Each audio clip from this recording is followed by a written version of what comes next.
네, 안녕하세요. 구글 플레이에서 중소개발사 지원을 맡고 있는 장현세라고 합니다. 만나서 반갑습니다.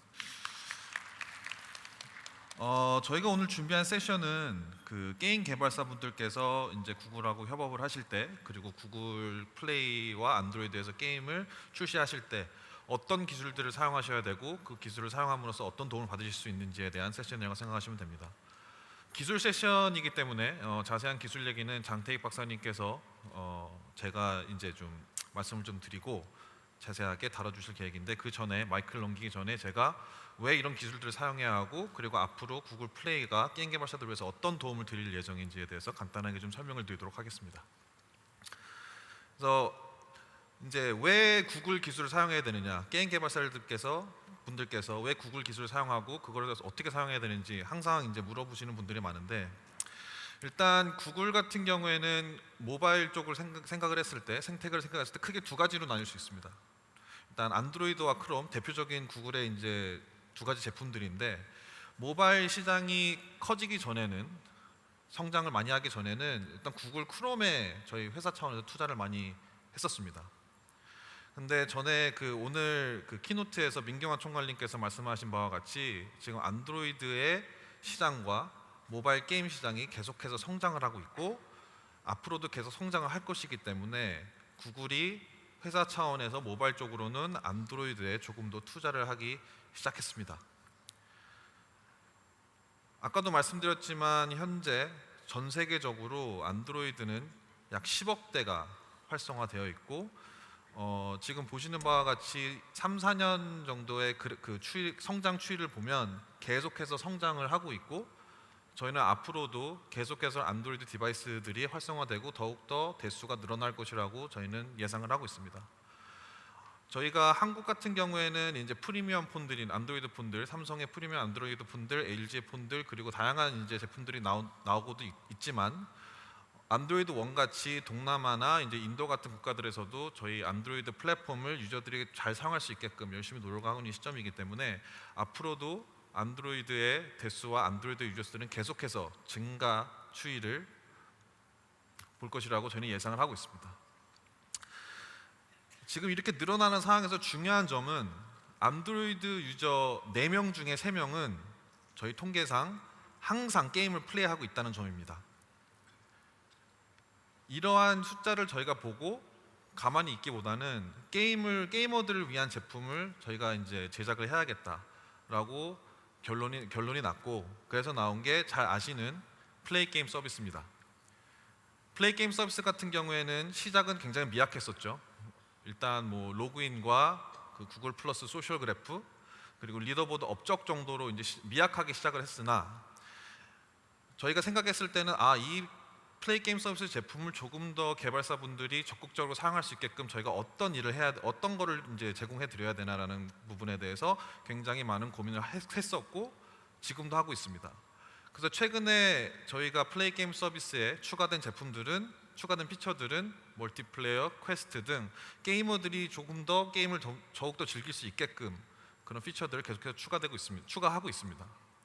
그리고 얼마 전에 또 발표가 됐었죠. 전 세계적으로 저희가 플레이 게임 서비스에 뭐 아실지도 모르겠지만 비디오 레코딩이라는 기능도 저희가 지금 준비 중에 있고, 그리고 플레이 게임 서비스와 연계를 해서 저희가 사전 등록 시스템도 지금 테스트 중에 있습니다. 플레이 게임 서비스의 시작은 미약하였으나 저희들이 게임 개발사분들과 계속 협업을 하면서 어떤 제품이 필요하신지에 대해서 목소리를 많이 들었고 많이 경청을 하였고, 그 의견들을 바탕으로 저희가 계속해서 저희 제품들을 발전시키고 있다고 생각하시면 되고 앞으로도 계속 발전될 계획입니다. 여기서 중요한 점은 안드로이드로 게임을 개발하시고 이제 개발적 콘솔에서 이제 업로드를 해주시는데, 아까도 말씀드렸지만 결국에는 이제 구글 플레이를 통해서 배포가 되고 게임이 유저들한테 접근할 수 있게 됩니다. 지금 전 세계적으로 게임 개발사분들이 저희 구글 플레이 오픈 마켓을 통해서 전 세계에 있는 안드로이드 유저들한테 다가가고 있고, 그리고 아까도 말씀드렸지만 70억 달러라는 돈을 저희가 개발사분들한테 작년에 전달해 드렸습니다. 파운드로는 45억이죠. 그리고 저희 돈으로는 약 8조 원이라는 돈을 저희가 매출을 개발사분들한테 전달을 해드렸고 이 수치도 현재 계속 증가 추이에 있습니다. 계속해서 좋은 콘텐츠가 나오고 더욱더 좋은 게임을 개발해 주시고 유저들의 더욱더 다양한 콘텐츠를 즐기고 있기 때문에 계속해서 이 매출도 성장할 것이라고 생각을 하고 구글 플레이는 게임 개발사 여러분께 정말 좋은 글로벌 플랫폼으로서도 계속해서 발전해 나갈 예정입니다. 이런 성장 추이를 저희가 놓치지 않기 위해서 안드로이드 플랫폼을 기반으로 한 안드로이드 TV로도 저희가 확장을 했는데 플레이 게임 서비스하고 되게 비슷한 것 같아요. 안드로이드 TV 같은 경우에는 저희가 그 개발사분들께서 손쉽게 유저들한테 리빙룸 익스피리언스를 그 거실에서 이제 게임을 할 수 있게끔 이제 좀 도와드리려고 이제 론칭한 제품인데 플레이 게임 서비스와 비슷하게 아직 시작은 조금 미약합니다. 근데 저희가 계속해서 발전을 시키고 있고 안드로이드로 게임을 개발하셨을 경우에는 안드로이드 TV로 훨씬 아주 손쉽게 대응을 할 수 있도록 저희가 계속해서 제품을 발전시켜 나가고 있습니다. 그럼 여기서 이제 많은 분도 질문해 주시는 부분이 있습니다. 안드로이드 TV가 제대로 디스트리뷰션이 되고 있고 제대로 활성화가 되고 있느냐, 전 세계적으로 얼마나 배포가 됐느냐. 제가 방금 말씀드렸지만 아직까지 시작은 미약합니다. 하지만 저희 팀에서 안드로이드 TV 팀에서 계속해서 OEM들과 메이저한 OEM들과 협업 중이고 안드로이드 TV를 계속해서 전 세계적으로 배포하려고 많은 노력을 기울이고 있습니다. 지금 대표적으로 우리나라에서는 LG U+에서 셋탑박스에 안드로이드 TV가 탑재가 되어 있고 계속해서 그 수가 늘어나고 있는 상황이고요. 그리고 소니나 이제 샵같이 이제 TV 시장에서 어느 정도 점유율을 보유하고 있는 그 OEM들도 저희 안드로이드 TV를 탑재하여서 지금 계속해서 배포가 되고 있는 상황입니다. 제가 이런 말씀을 드리는 이유는 일단 구글 안드로이드와 구글 플레이에서는 어떤 개발사분들을 다 도와주려고 저희는 지금은 준비가 되어 있습니다. 꼭 대형 퍼블리셔만 저희가 서포트하는 것은 아니고 모든 개발사분들한테 동등한 기회가 열려 있고 이러한 기술들을 사용해서 어떻게 조금 더 유저들한테 접근을 더 잘할 수 있게끔 저희 개발자분들이 계속해서 많은 노력을 기울이고 있습니다. 많은 분들께서 열심히 안드로이드 게임을 개발을 해주시지만 계속해서 저희가 제품을 내는데도 불구하고 아직까지 놓치시는 부분들도 많고 이 제품에 대한 그 지식도 많이 부족하기 때문에 저희가 그것을 좀 풀어드리고자 오늘 세션을 준비했다고 생각하시면 됩니다. 그리고 여기 앉아 계시는 많은 게임 개발사분들은 보통 이제 게임 개발사분들로 알고 있는데 제가 지난번에 발표했던 그 프로젝트 200이라는 것도 사실 중소개발사분들을 위해서 한국 중소개발사분들께서 한국에서도 성공을 해야 하지만 글로벌로 진출하기 위해서 저희가 다리를 놔줄 수 있도록 그런 프로젝트라고 생각을 하시면 됩니다. 이러한 기술들을 잘 사용하시고 저희랑 앞으로 협업을 잘 하시면 중소개발사분들께서도 충분히 저희와 같이 협업을 하시면서 한국뿐만이 아니라 전 세계에 있는 많은 안드로이드 유저들한테 접근할 수 있다고 저는 자부하고 있습니다. 2015년도에 이제 중소개발사 지원 프로그램이 시작이 됐는데 앞으로 2016년도에도 계속해서 진행이 될 예정이고 그 중소개발사 지원 프로그램에 여러분께서 구글의 기술을 어떻게 활용하면 좋을지에 대해서 장태익 박사님이 올라오셔서 설명을 해주시도록 하겠습니다.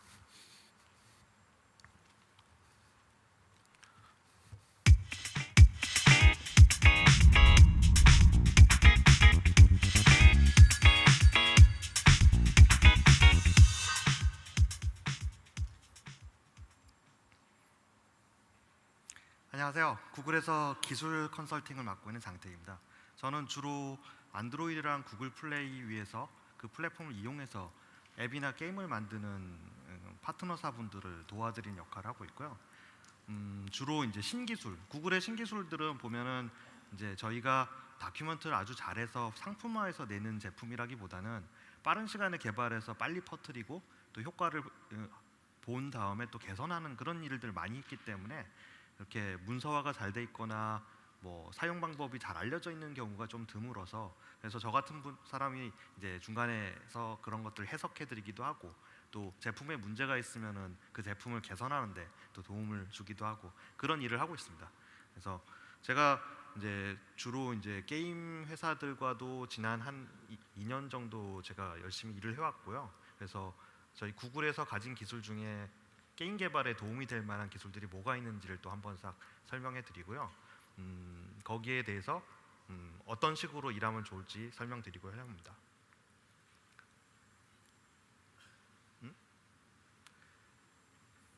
예, 구글에는 많은 기술들이 있어요. 그래서 구글에 가지고 있는 기술들 중에 뭐 애드몹 같이 유저를 유입하거나 광고를 해서 돈을 벌게 하는 그런 기술도 있지만, 또 이제 구글 게임 서비스 같이 개발자들에게 개발 리소스를 절감시켜주는 그런 일도, 그런 도움이 되는 서비스도 있고요.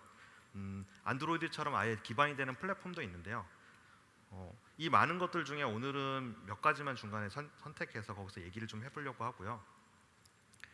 먼저 시작할 거는 구글 플레이 게임 서비스. 구글 플레이 게임 서비스는 저희가 주로 타겟이 그거예요. 대형 게임 개발사들은 이런 서비스를 이용할 필요가 없으세요. 대부분 이미 많이 쓰고 개발을 하셔서 사내에서 다 개발을 하셔서 쓰고 있는데, 저희가 이 서비스가 도움이 되는 분들은 보면은 회사 규모가 2명에서 뭐 많아야 10명 이내에, 그래서 이를테면은 뭐 선물하기 시스템이나 리더보드 같은 것, 그리고 뭐 게임을 저장하는데 서버 관리 인력이 없는 경우, 이런 작은 규모의 회사들은 경우에는 구글 플레이 게임 서비스를 쓰면은 빠르면 제가 본 중에는 뭐 30분에 이 기능을 붙여서 그 기능을 활성화시키고 그 남는 시간을 좀 더 게임 개발에 집중할 수 있게 하는 그런 것들이 가능했었고요. 그래서 이 기능들을 지금까지 저희가 개발을 해서 구글에서 아까 좀 전에 발표하셨던 장현사 부장님 전에 발표하셨던 그 장혜덕님이 소개했던 구글 클라우드, 전 세계에 퍼져 있는 구글 클라우드 서버에 이 모든 서버들이 다 올라가 있어요. 그래서 심지어는 브라질이나 러시아나 그다음에 뭐 아프리카는 좀 무릴 수 있는데 그 유럽까지 전부 다 이 서버들이 되기 때문에, 만약에 이걸 직접 하신다 그러면은 이제 똑같은 품질을 유지하기 위해서 그 나라 지역에 가서 또 IDC에다가 셋업을 하거나 아니면 스스로 다른 클라우드 서비스를 이용해서 구축을 해야 되는데, 저희는 이미 이거를 서비스를 구축해놨기 때문에 API 콜만 가지고 이용할 수가 있거든요. 그래서 중소 게임 개발사들한테 많은 도움이 될 거라고 생각해요. 뭐 퀘스트 같은 경우에도 실제로 퀘스트 시스템을 제가 예전에 게임 개발할 때 개발해 본 적이 있는데, 매번 게임을 개발할 때마다 같은 시스템이 들어가는데도 매번 똑같이 버그를 보고 관리 이슈가 생기고 업데이트하다가 에러가 나고, 그래서 저희 퀘스트 서비스를 이용하게 되면, 물론 이제 저희 퀘스트 서비스는 뭐 다양한 뭐 이제 어떤 특정 타입이 아닌 모든 뭐 아주 자세한 레이싱 게임에 맞는 퀘스트, RPG에 맞는 퀘스트, 이런 자세한 거를 다 제공하지는 못하지만 제너럴하게 퀘스트가 어떻게 되면 좋을 것 같다는 이렇게 좀 넓은 의미의 퀘스트는 되게 쉽게 구현할 수가 있어요. 그리고 저희가 요새 굉장히 많이 신경을 썼던 것이, 구글 애널리틱스라는 저희가 상품이 있는데도 불구하고 저희가 따로 게임 애널리틱스나 플레이어 애널리틱스라는 이름으로 구글 플레이에서 자동으로 이제 통계 분석 시스템을 붙였는데요. 제가 이제 게임 파트너들을 이렇게 지원하다 보니까 그런 통계 툴을 붙이고 관리하고 하는 데만 해도 엄청나게 많은 돈과 인력을 사용하시더라고요. 그래서 구글에서 제공하는 게임 애널리틱스 같은 경우에는 앞단에 구글의 사인인 시스템만 붙이기만 해도 그 뒤에 대부분의, 이를테면 유저의 리텐션이라든가 인스톨 레이트, 대부분의 중요한 정보들, 그리고 인앱 펄처스에 관한 정보까지 통계를 다 잡아줘요. 그래서 붙이는데 코딩으로 한 3줄 정도 붙이게 되면 기본적으로 얻을 수 있는 데이터는 다 확인할 수가 있거든요, 구글 플레이 서비스에서. 그래서 콘솔에 가면 이 기능을 확인할 수 있는데, 굉장히 적은 노력으로 통계를 얻을 수 있는 방법 중에 하나예요. 물론 이제 이 시스템만 가지고 모든 통계나 모든 자료를 얻을 수 있다고 말씀드리진 않아요. 아마 이제 게임 서비스가 좀 더 발전하게 되면은 더 자세한 것을 분석하기 위해서 추가로 어떤 분석 시스템을 도입해야 될 필요는 있을 수 있어요. 그러나 맨 처음에 도입할 때 작은 규모의 회사에서는 이 정도의 정보만 가지고도 많은 일을 할 수가 있어요. 그래서 보실 수 있는 자료 중에는 이제 뭐 타겟, 어떤 타겟에 내가 잘 접근하고 있는지, 게임 유저들은 중간에 떠나고 있지는 않은지, 그다음에 중간에 보면은 게임의 어치브먼트나 이런 이렇게 업적 시스템이랑 연결을 해서 게임 플레이어가 어느 업적까지 진행하고 그 다음에 진행을 하고 있지 않은지, 이런 것들도 볼 수 있고요.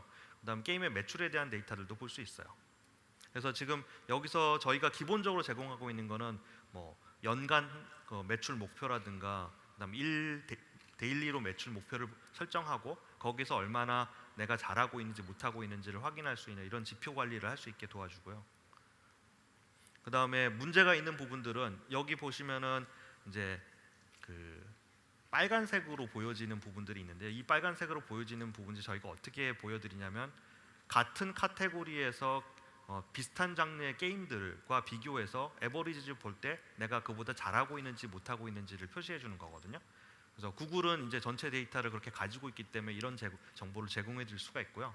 그래서 물론 이제 내가 특정 어떤 게임과 비교해서 내가 잘하고 있는지 못하고 있는지 이렇게 비교해 드리는 건 어려워요. 그러나 전체적으로 봤을 때 그 장르에서 잘하고 있는지는 또 확인할 수가 있어요. 그래서 저런 걸 보고 확인하신 다음에 내가 뭐 알프가 문제가 있다면은 알프를 좀 강화하는 어떤, 이 장르에서 내가 알프를 좀 강화해도 유저들이 괜찮게 받아들일 수 있구나. 그래서 좀 더 모네타이제이션을 강하게 집어넣는 게임 디자인을 도입하거나 하는 것들을 판단하실 수 있어요. 그리고 이제 플레이어들이 어느 정도까지 진도를 나가고 있는지를 확인하는 것 한번 말씀드렸고, 그래서 지금 밤스쿼드라는 이 회사랑 저희가 이거를 만든 다음에 초창기에 같이 진행을 해봤는데, 이 회사는 1인 개발자예요. 그래서 1인이 이 게임을 다 개발하고, 그래서 지금 보시다시피 게임을 개발하는데 85% 쓰고, 데이터는 좋아하지만 자기가 가진 파워의 딱 10%의 시간밖에 못 쓰고요. 그 다음에 뭐 누구랑 계약하고 아니면 어떤 이제 광고주를 만나거나 통계 분석하는 팀하고 계약을 한다든가 하는 일에 쓸 수 있는 전혀 그런 여유가 없는 분인데, 이제 저희가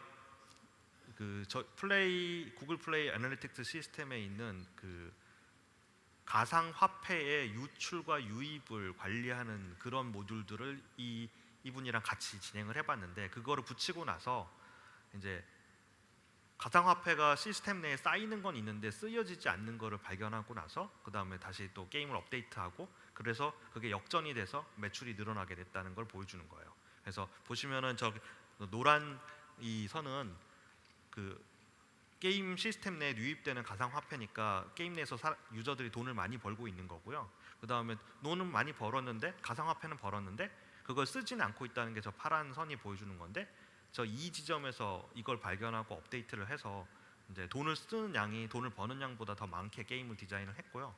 변경을 했고, 그 다음에 그렇게 하고 나서 이제 매출이 상당 부분 늘어났다는 걸 보여주는 겁니다. 그래서 굉장히 좋았다는 평을 남겨줬고요. 그 다음에 탭벤처라는 이 회사라고도 되게 중소규모의 회사인데요. 이제 맨 처음 시작했을 때는 이제 굉장히 낮은 매출과 트래픽을 가지고 있었는데, 저희가 같이 이제 스토어에서 이렇게 리스팅하는 피처링들도 해보고 했는데 트래픽은 늘었는데 아직도 매출은 그닥 그렇게 정체된 상태에서 저희가 이 구글 플레이 어널틱스의 싱크 소스 2개를 붙였더니 쭉 올라가서 매출이 성장했다는 것을 알 수 있었고요. 그래서 이런 시스템은 사실 거대한 데이터 분석 시스템을 갖고 마케팅 집행하고 게임 기획자만 한 팀을 이루어서 하는 그런 거대 회사들은 사실 필요가 없고요. 한 명, 두 명에서 게임을 개발하거나 적어도 10명 이내로 게임을 개발해서 이런 것들을 분석할 여유가 없거나 그런데 쓰는 시간보다 오히려 이제 게임의 내용을 이제 개선하는 데 집중을 하고 싶은 팀들은 이런 툴을 사용하면 좋아요.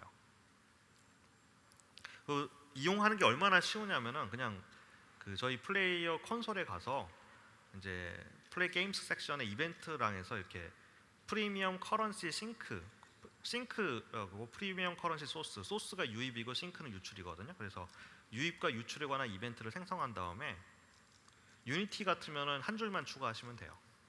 그러면은 이제 그 돈의 가상화폐 양을 여기다 넣고 이제 이 코드를 돌리시면은 그다음엔 서버단에서는 저희가 분석을 다 알아서 해줘요.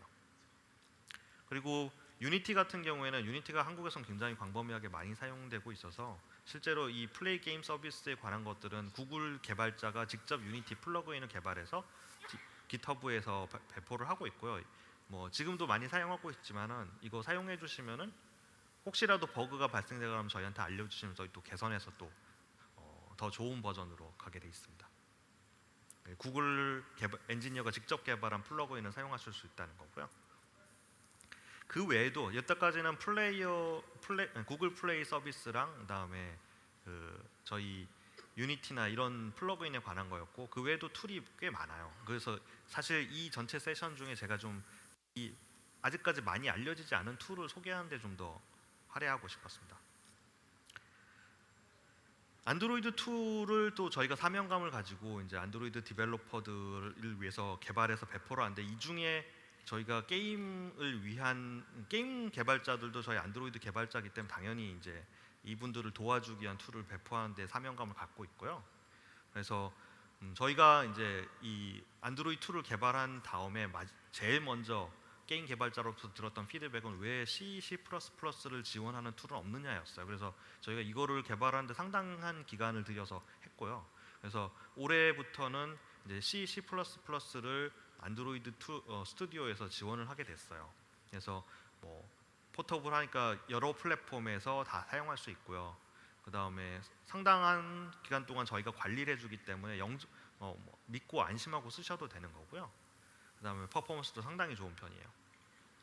그래서 안드로이드 스튜디오에는 저희가 C 라이언이라는 되게 유명한 이제 플러그인이 있는데, 이거를 아예 저희가 병합을 했어요. 그래서 안드로이드 스튜디오 내에서 이제 C++ 코드를 직접 에디팅하고 관리하고, 이제 심지어는 디버깅해서 라인 바이 라인으로 이렇게 트레이스도 가능하게 만들어 놨습니다. 그리고 그래마도 전부 다 해석해서 이제 코딩을 하는데 도움이 될 수 있도록 해놨고요. 그다음 그레이드 시스템에도 C++로 짠 코드들이 자동으로 빌드돼서 나중에 APK로 나올 수 있도록 저희가 안드로이드 스튜디오에다가 다 통합을 해놨습니다.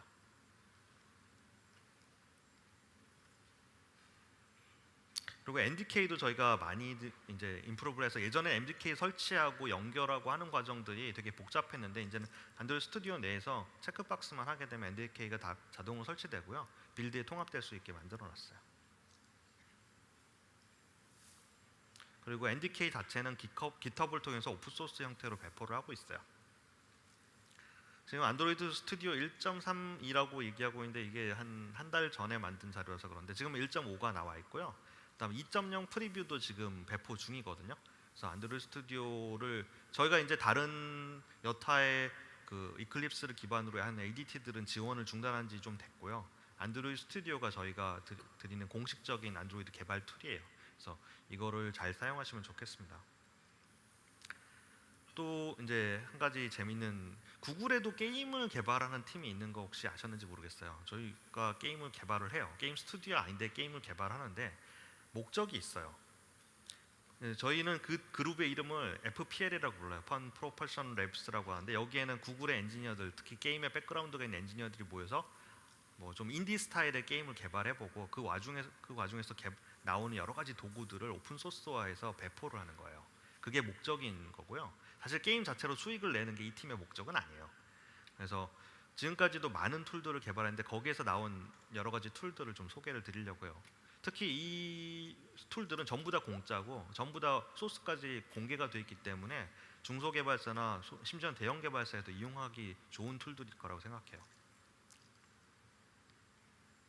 그래서 이 팀에서는 게임 만들고 그다음 중간에 게임 컴포넌트를 잘라서 오픈소스하고 이거를 계속 반복을 하는 게 팀의 목표예요. 참 재밌는 팀이에요. 그래서 어떻게 시작했냐면은 맨 처음에 한 개의 라이브러리를 구축하고 싶어 했었어요. 그러니까 리퀴드 펀이라는 이 라이브러리는 이렇게 플루이드, 그러니까 액체 상태의 어떤 물체를 시뮬레이션하는 어떤 라이브러리 이 친구들 구축을 하고 싶었던 거예요. 그래서 그거를 만든 다음에 그걸 이용한 게임을 만들고, 근데 게임은 그것만 가지고는 안 만들어지니까 필요한 모듈들을 계속 붙이게 됐는데 그 모듈들이 좀 더 이제 효과적일 거라고 생각해서 공개를 했는데 한번 보세요. 그래서 리퀴드 펀은 그 게임 이 프로젝트 전체를 시작하게 한 첫 번째 라이브러리였는데 목표가 좀 이렇게 여러 플랫폼에 포팅이 가능한 그런 형태가 되길 바랬어요. 그래서 기본적으로는 데스크탑 플랫폼은 다 지원을 하고요. 그다음 안드로이드랑 이렇게 과일 모양의 이 로고를 가진 플랫폼도 지원을 하고요. 그다음에 크롬도 지원하고, 그다음에 또 기존에 널리 알려져 있던 몇 개의 게임 라이브러리나 SDK도 지원하고 코코스투디까지 지원합니다. 왜냐하면 C++ 라이브러리다 보니까 이제 이 정도의 셋을 지원하게 된 건데, 뭐 좀만 더 래핑을 하게 되면 아마 유니티나 그다음에 언리얼까지도 지원할 수 있겠죠. 그리고 퍼포먼스도 밑에 로직들이 게임에 좀, 그러니까 보통 물리 라이브러리들은 다른 물리 시뮬레이션을 이용하려면 좀 더 정교해야 되는데 게임을 이용해서라면은 그런 정교함보다는 좀 더 속도에 치중할 수가 있거든요. 그래서 그런 속도를 개선하기 위한 여러 가지 로직들을 해서 되게 빠르게 돌게 해놨고요.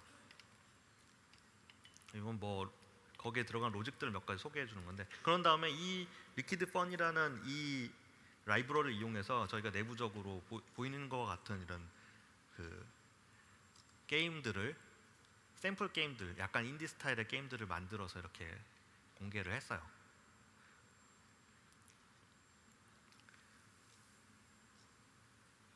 그리고 기본적으로는 인터넷에서 많이 쓰고 있는 박스2D라는 그 피직스 물리 라이브러리를 그냥 리플레이스 할 수가 있기 때문에 굉장히 붙이기가 좋아요.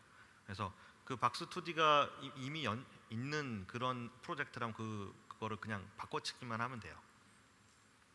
그래서 저희가 그 프로젝트에서 만든 게임 중에 하나가 이 파이눈이라는 게임인데요. 그러니까 리퀴드 펀도 만들고 그다음 그 라이브러리를 이용해서 또 이 프로젝트를 만드는데 이거를 한번 시도 만들어서 하다 보니까 또 이 게임을 만드는데 필요한 라이브러리들이 또 줄줄줄줄 생긴 거예요. 그래서 그 라이브러리가 뭔지 또 한번 소개를 드릴게요. 파이눈 프로젝트에서 들어간 기술들은 웹피라는 기술도 있고요. 그다음 매스퓨라는 기술도 있고요. 그다음에 플랫버퍼도 있고 멀티 스크린 기술도 들어있는데 하나씩 한번 볼게요. 웹피는 저희가 게임을 위해서 굉장히 작은 메모리 사이즈를 갖도록 만든 일종의 이제 이미지 라이브러리예요. 그래서 여기 들어간 기술들은 되게 유명한 VP-8이라고 하는 비디오 코덱에 들어가 있던 기술 중에 일부를 가져와서 게임에 맞게 저희가 떼서 붙인 거고요.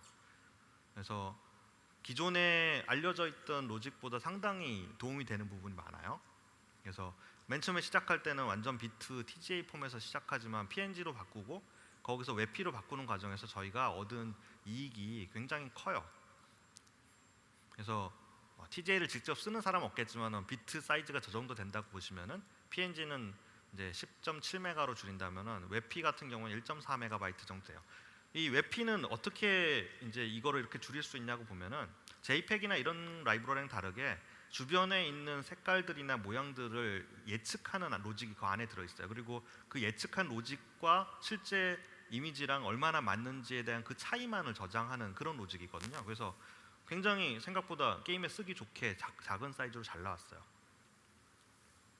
그래서 오리지널 PNG가 66K면은 이제 비손실 웹피는 48K 정도 되고요. 그다음에 약간의 손실이 있는 퀄리티 90 정도의 웹피는 이제 12K 정도 나오고, 그다음에 퀄리티가 좀 낮은 건 5K까지 떨어지죠. 그런데 굳이 뭐 저까지 낮춰야 될 일은 없으니까 보통은 이제 이 파이눈 프로젝트에서는 이제 손실률이 좀 있는 90짜리 퀄리티 90짜리 웹피를 썼죠. 두 개 보면은 맨 위에는 약간 얼굴에 여러 가지 음영이나 이런 것들이 좀 더 분명한데 맨 밑에는 보면은 음영이 많이 사라진 거 볼 수 있죠. 그래서 중간 정도가 적당했던 것 같아요.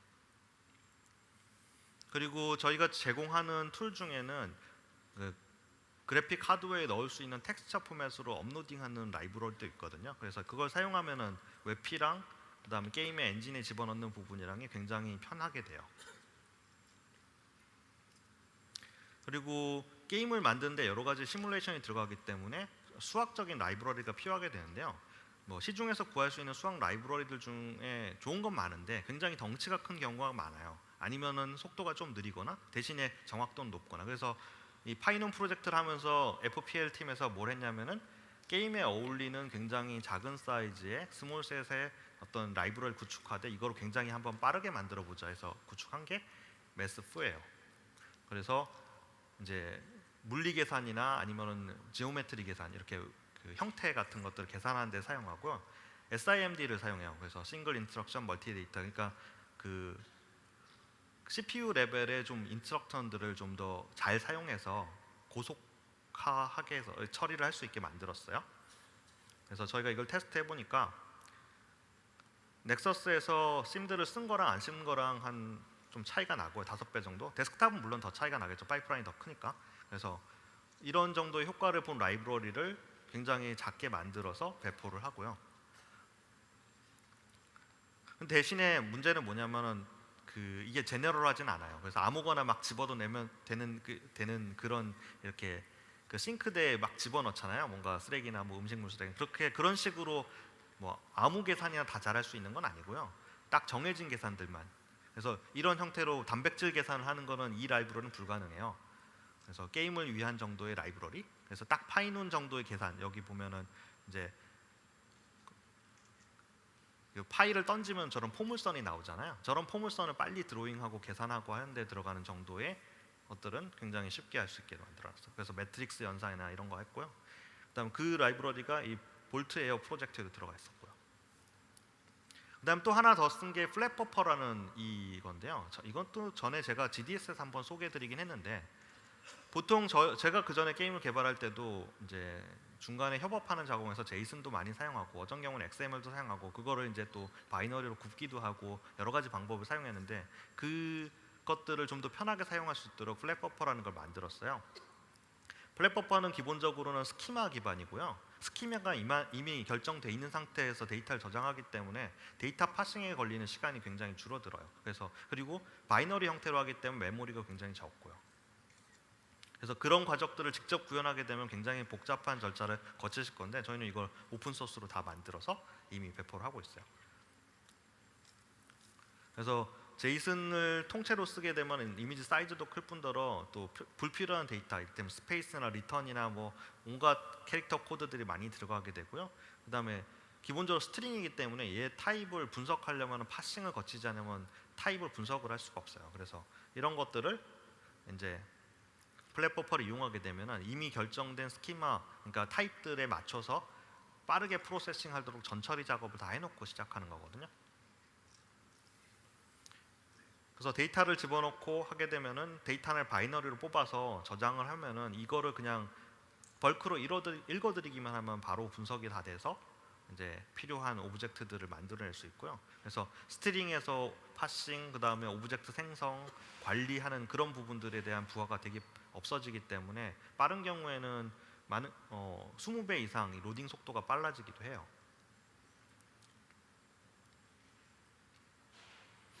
그리고 저희가 이걸 제공할 때 스키마를 컴파일러에 넣어서 그 스키마를 이용해서 C 코드를 직접 생성을 해주거든요. 그래서 이 C 코드를 수행하게 되면은 그 데이터를 해당 형식의 데이터를 굉장히 빠르게 이용할 수 있거든요.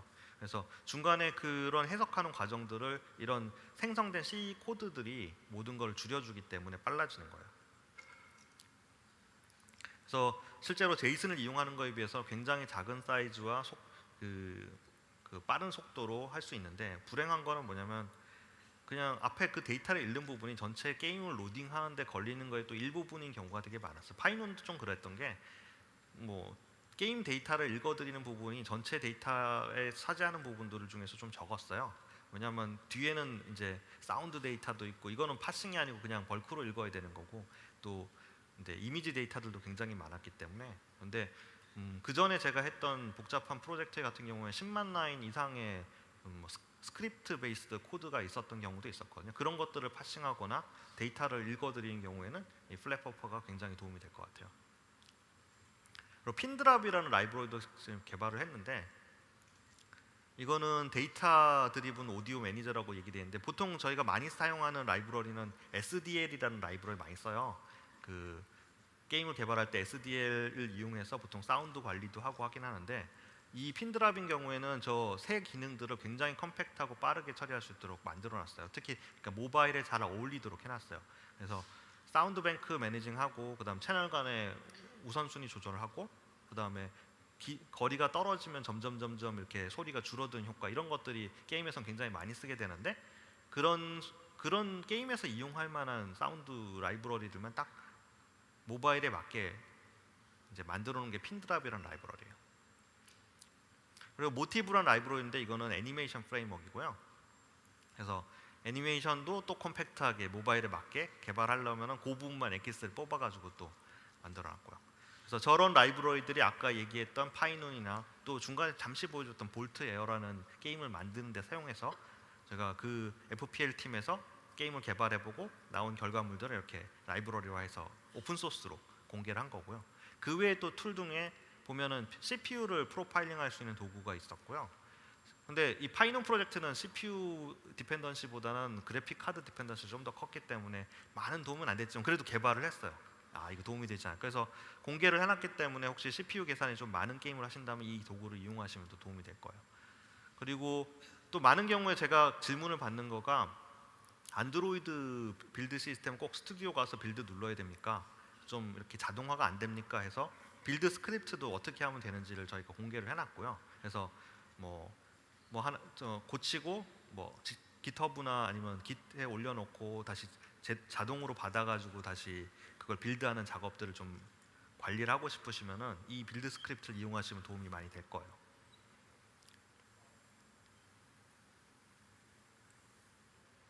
사운드가 키울 수 있나요? Was to make cross-platform games in C++. We open sourced all of 이거는 our code and tools. 그 so 니어바이 you can learn 커넥션을 to do it 이용해서 yourself. 주변에 있는 기계들이랑 연결해서 With this 파이논 new 게임은 release, 안드로이드 we want TV에서 to show you 돌리고 how to 그 take 다음에 advantage of 각자의 unique kinds 이 of multi-screen 디바이스들을 game experiences you can 컨트롤러로 make 사용하는 with the 그런 거예요. Nearby 그래서 Connections library. 저 각자 디바이스에 So we 올라가 turned 있는 our 모바일은 original fast-paced 그 high 컨트롤러 performance 역할을 하는 simulation 앱이고요. into a 그 strategy. 앱을 이용해서 You 이제 plan your moves in secret on your 그 phone. 실제 Then 파이논이 watch the 돌아가는 action 안드로이드 happen on TV에 your 돌아가는 TV screen. 게임을 컨트롤하는 거고요. Check out Pioneer 저희가 and Google 제공하는 Play. They give 라이브러리가 multi-screen 이런 gameplay a 식의 try. 이 셋업을 하는, 그러니까 주변에 있는 그 디바이스를 빨리 찾아서 같은 앱을 실행하는 디바이스를 빨리 찾아서 연결을 지어주는 라이브러리가 있는데 이게 니어바이 커넥션이라는 라이브러리고요. 같은 와이파이 망에서 같은 앱 아이디를 가지고 수행하면은 실행이 딱 되면은 서로 디텍트를 쭉 한 다음에 하나의 호스트가 나머지 이제 클라이언트들을 전부 다 인바이트해서 방에다 밀어놓고 이제 패킷들을 주고받을 준비를 다 해줘요. 근데 이런 걸 하는데 중간에 필요한 절차들이 별로 없어요. 그래서 코드를 각각의 라이브러리에 처리하는 게 한 3-4줄씩만 코딩 처리를 해주면은 이제 실제로 패킷만 받아서 처리할 처리하는 부분만 코딩을 하시면은 이런 기능들은 굉장히 쉽게 구현할 수 있어요. 그래서 그 기능이 나오자마자 이 FPL 팀이 다시 또 파이논에다가 이 기능을 넣어서 또 구현을 한 거예요. 그래서 멀티 스크린 어프로치라고 하는 내 이제 디바이스를 보면서 또 TV도 보면서 게임을 할 수 있는 여러 사람이서 그런 것들도 이제 굉장히 쉽게 되는 걸 보여줬죠. 그래서 제가 파이논 프로젝트를 하면서 들어가 있던 기술들을 다시 한번 쭉 다 보여주는데 전부 다 google.github.io 밑에 쭉 다 들어가 있고요. 이 여기 들어간 기술들은 보면은 구글 디벨로퍼즈 페이지 가서 게임이라고 딱 치면은 게임 페이지가 뜨는데 거기에 쭉 다 오픈 소스 프로젝트로 나와요. 그래서 리퀴드 펀, 웹피, 메스프, 플랫버퍼, 모티브, FPL 유틸 뭐 이거보다 더 많은 오픈 소스 게임에 관련되는 유틸들이 다 들어 있고요. 가서 확인하시면 더 좋을 것 같아요. 게임도 소스까지 다 공개했어요. 볼트에어나 파이논이랑 까지 해서 땡큐였으면 좋겠는데 20분이 남았기 때문에 좀 더 해볼게요.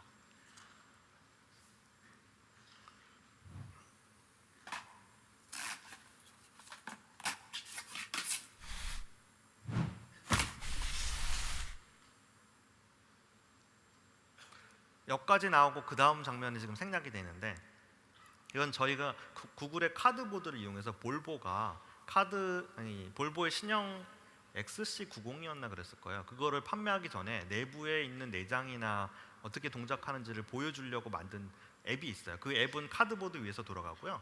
저희가 카드보드는 설계도까지 다 공개를 했기 때문에 볼보에서 그 카드보드를 커스터마이즈해서 볼보 이미지에 맞는 카드보드로 새로 만들었죠.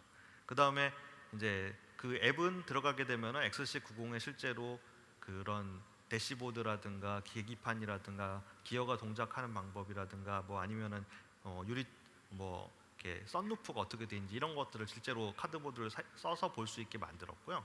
이런 것들이 이제 게임과 연결돼 뭐 사실 그 앱은 게임은 아니지만 엔터테이닝한 어떤 그런 경험들을 실제 뭐 제품에다가 적용할 수 있는 기회를 준 거고요.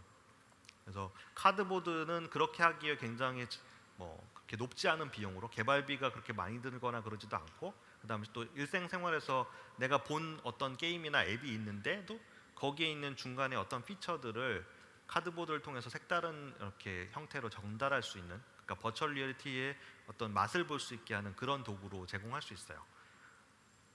이 같은 경우는 카드보드를 이런 식으로 좀 이렇게 재미있게 디자인해서 보여주기도 하고요.